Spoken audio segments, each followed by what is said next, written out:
Friend, good morning friend. Congrats. By the way, congrats po sa pagpili nyo na mag-join sa AIM Global. So, right now friend, I'll start friend na i-explain sa inyo bakit yung 7 heads. Kasi nakita nyo naman kung ano yung benefit ng 7 heads.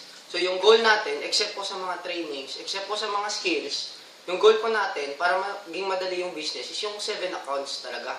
So, yung goal right now natin is to push yung 7 heads. Kasi friend, merong magjo-join sa akin. So, right now, yung status mo is you have 1 account already. So, yung 1 account. So, yung focus natin is kukumpletohin yung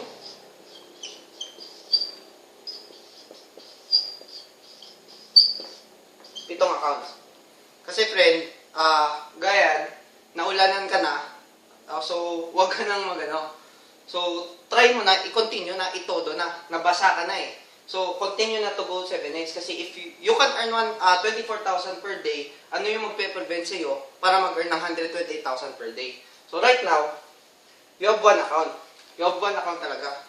So mag-1 account ka. So right now, lalagyan kita ng tao. Pero ilalagay ko dito yung tao, so masisira yung 7 heads mo. So right now, friend, I encourage you to push muna to add another 3 accounts. Okay? To add another 3 accounts. Kasi para walang pressure, alam ko naman na may ginagawa ka pa sa bahay nyo, nagre-renovate ka pa. So I'll push you 3 accounts muna. Bakit, friend? May ilalagay ako ng tao dito sa inyo. So, yung tawag dito is spillover. Magbibigay ako ng tao dito. But friend, di ba nag-goal setting tayo na before February 15, magkakaroon tayo ng 3 tao na ilalagay. So, timing yan friend. Lalagay tayo dito, tsaka dito, tsaka dito. Ito muna nga atawin. Huwag ka na munang mag-add ng buong 7 heads.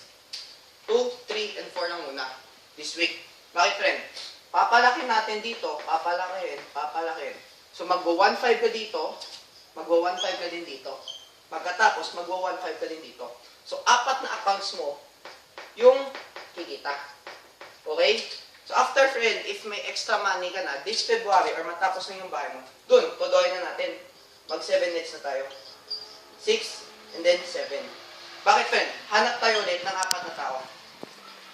Yung 4 na tao. So, anong gagawin natin, friend? May 8 grupo ka na ngayon.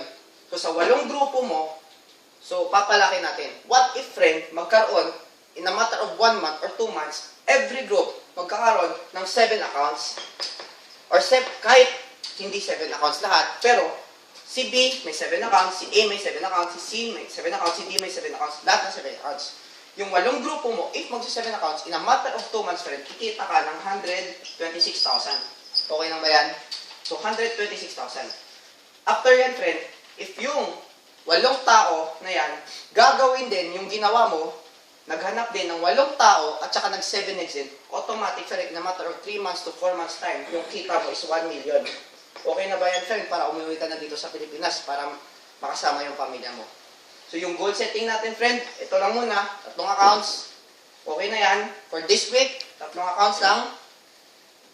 Lagyan kita ng isa, hatawin natin. Refer ka sa akin ng 3 tao, papajoin natin, yun, good start na yan. So, times 4 yung income mo. So, 1.5 times 4, every tao na papasok. So, thank you friend.